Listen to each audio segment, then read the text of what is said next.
like a dolphin's hands. I do not give a shit, fuck, or anything that reminds of them. This is light form from the ultimate life form. Something light like work, but I black out like fuck I need lights for. Came in the game to play for a second with only a quarter, but got the high score. I'm one of you niggas, I'm far from the average. Battling me, you won't leave it like swords. A literal monster born for Gogeta here. Subscribe to Epic Style, or else you'll get your soul punished. What is going on, everybody? It's Epic Style Gamer, and I'm back to talk about Dragon Ball Heroes episode 7 and 8. Now I'm really late on 7, but if you guys want to skip episode 7 and go to the latest one that just came out, which was episode 8, then you guys can do that. If you guys still want to listen to my review, even if you did see episode 7, that's fine. But anyways, from episode 7, we start off where Zeno, Goku, and Vegeta are on Beerus' planet. They escaped from the prison planet, and we were still wondering where Goku was at. I'm gonna get to where Goku's doing in a minute, but what's up happening is Zeno, Goku, and Vegeta, they end transmission saying, I guess, thanks for everything, and they leave off going their own way. And then we have the Universe 6 Kaioshin, just running straight towards them. They saying that they're having some trouble through Universe 6 and everything. And then Vegeta tells them, I'm going to be the one to go over there and put a stop to it. So what's very interesting about this part is that we go on to Universe 6, where it's Kabe, Hit, Kale, and Khalifa, and these two twins, and they are confirmed as Tuffles in the next episode. So these two Tuffles, which before we was given the feel of baby, back in GT, and they are confirmed to be those type of things. So they are very strong. They front off against Kel and Khalifa, really Super Saiyan, Kel and Khalifa, and they're holding their own pretty easily. They're even holding their own against Hit. And what's crazy about it is that Hit is getting so much shaft, and I remember the fandom had so much issues with that. And so Hit tries to use time skip on Orin, and Orin, just easily gets out of it, and just walling on Hit. And Kabe, my issue with Kabe was that Kabe was pretty useless throughout this episode. He didn't really offer anything. It seems like Kabe is like the weakest one from the squad, basically. And Kabe didn't really offer anything. So what ends up happening is, they're both struggling and everything. Khalifa tries to do a surprising attack. Nothing really works besides the fact they just compliment them a little, saying, yeah, that was a good attack. Still wasn't nothing. And then Hit, at least he was able to get a few hits in. He was able to elbow Orin, but really that didn't do much. And so the female one, I don't know her name, but Orin's sister, which is one of the baby machines, which was crazy, was that she just easily kicks Kel in the face, and she just falls down like very hurt. And it just shows you how powerful these machines, or these Tuffles, are. And then what ends up happening is we have Vegeta and Trunks. They both show up, and then they both block the blast when Orin and his sister is about to basically finish off Universe 6. And another thing I find interesting about Universe 6 is the background. It reminds me of Goku Black Arc, with the destroyed city, the gray greenish clouds and everything like that. That was kind of weird. And looking at that background, because I feel like you just got out of that arc, then you just see in the same background again. But nonetheless, it does give a pretty good feel to it in a way. So that was episode 7. Still no Goku yet though.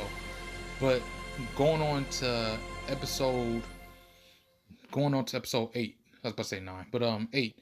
Episode 8. Here's where stuff got interesting. Now, episode 8 is where basically the fight continues, where Future Trunks and Vegeta show up, and then Orin and his sister says, you know what, their bodies look nice. So then we get the birth of baby Kale and Khalifa, essentially. So they're able to fight off against Super Saiyan Vegeta and Super Saiyan Future Trunks, and then they're somewhat, holding their own. And then I think Vegeta and Trunks can still like beat them up easily. If you guys ever saw the manga, Vegeta and Trunks like easily just one-shots them, that the parasites like just flew out of their body. That was like pretty insane, showing you how powerful they still are. Even with a baby imp, Vegeta as a Super Saiyan is still able to, you know, keep up with him. But you know, a lot of people say that Dragon Ball Heroes power scaling is wacky, which of course it is. But going into, you know, going further into this episode, they both of course are well on Kabe and Hit, and so they both about to like finish them off until, you know, Vegeta does a Fire Flash. They come out with a surprising attack to get them distracted, so then they fall out of their bodies. And then that's when, once the fight is over, suddenly a force slams on all of them and they're all on the ground. The Neo Machine, well, not the Neo Machines, but the Tuffles, they're able to, you know, just restore themselves, like heal themselves up, which is pretty insane. And then another thing is Hearts shows up, and basically he is like using energy for the Universe Seed. He's the one that's going to try to destroy the Omni King or take over the Omni King. So use that power. He's saying, you know what, you're going to become energy for the Universal Seed as well. But you know, Orin and the sister says, you know, don't mess with them. They're actually fun to fight, so we're going to take care of it. So Heart says, you know what, yeah, whatever. So then that's when Zamasu shows up, and then he was just sitting there saying, you know, don't tell me what to do, you mortal, and stuff like that. And then that's when Trunks is like, oh, Zamasu. So then afterwards, Hearts tells Hit, you know, who's the strongest person you know. If you guys want to see the manga, I did read the manga. The manga was way better in this little particular part where Hearts asks him, because we actually got Hit versus Zamasu, but we don't, at least for me, I don't know anything about episode 9 yet, but who knows. So Hearts was able to read his mind, and he knows that the strongest person Hit knows is Jiren. And then the interesting part is that we got Cumber. We see Toppo laid out, and I heard from DBS Chronicles that Toppo didn't go to his, well, not DBS Chronicles, but at least DBS Hype, one of them, but that Toppo didn't go to his god form, which was strange. But Cumber, like, I guess bodies all the Pride Troopers except Jiren, so it's a standoff. Really interested to see this fight, but of course, no heroes, they're not really going to put it, you know, into too much. They're not really going to invest into it too much. But that's just me. That's my opinion on that, because it's just a promotional anime.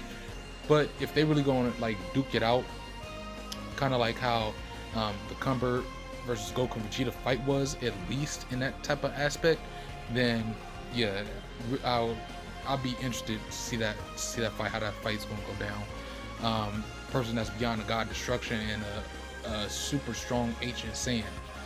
And then there's Goku. So Goku was with the Grand Priest the entire time. Basically from the planet explosion, he was saved, and he's wearing the Grand Priest outfit, and his design looks awesome. Makes him look more powerful, like he's some sort of god or some, you know, angel level type being, even though he's not angel level, of course. But I really like the design and outfit, and I don't know if he's going to be training with the Grand Priest. Probably or probably not. There's really no confirmation on that, but I'm really looking forward to see what he's going to be doing, or if he's going to like do anything special, because he may end up being the strongest Goku that we know today. If he ends up, you know, having like some kind of, you know, ridiculous power up or some ridiculous feats that they might have in Heroes. But I'm really interested for the Cumber versus Jiren fight. That's what interests me, because even though I know they're not really going to invest too much into the fight, I just hope that they make it decent to where it's like, you know, not too enjoyable, like, you know, not just to the point where it's not like it sucks.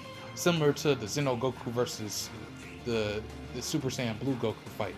Not like that, but like stretch it out a bit, like to where it's like a bit interesting, kind of like how we seeing with the Kel and Khalifa versus the you know, the Tuffles and stuff like that. Make it where it's like the least interesting, like you can like talk about it some, or, you know, stretch the discussion on. But with that, I'm really interested to see that fight also, because we had a being who fought up against Super Saiyan Blue Vegeta with the Kaioken on top. He fought up against Super Saiyan 4 Goku and Vegeta. Then he fought up against a Super Saiyan 4 Vegito, and then mastered Ultra Instinct Goku. So that's interesting to actually watch him fight off against a person who's known to be a god of destruction level top fighter, who also fought up against Ultra Instinct.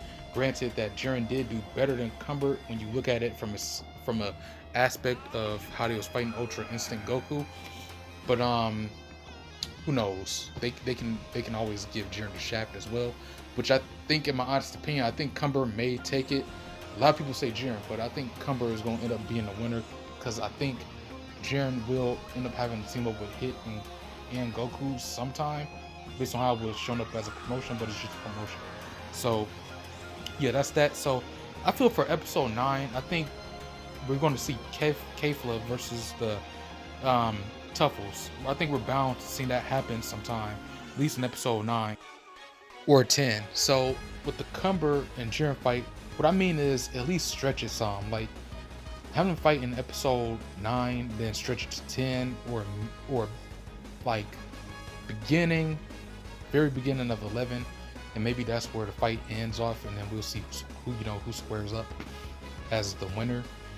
And yeah, so that's my thoughts on it. What do you guys think on both episodes? Did you like 7 better, or did you like 8 better? What do you guys think? How's it gonna go down for episode 9? Who you guys think is gonna win between Jiren or Cumber? I think a lot of you going to say Jiren, especially since it's Dragon Ball Heroes Jiren.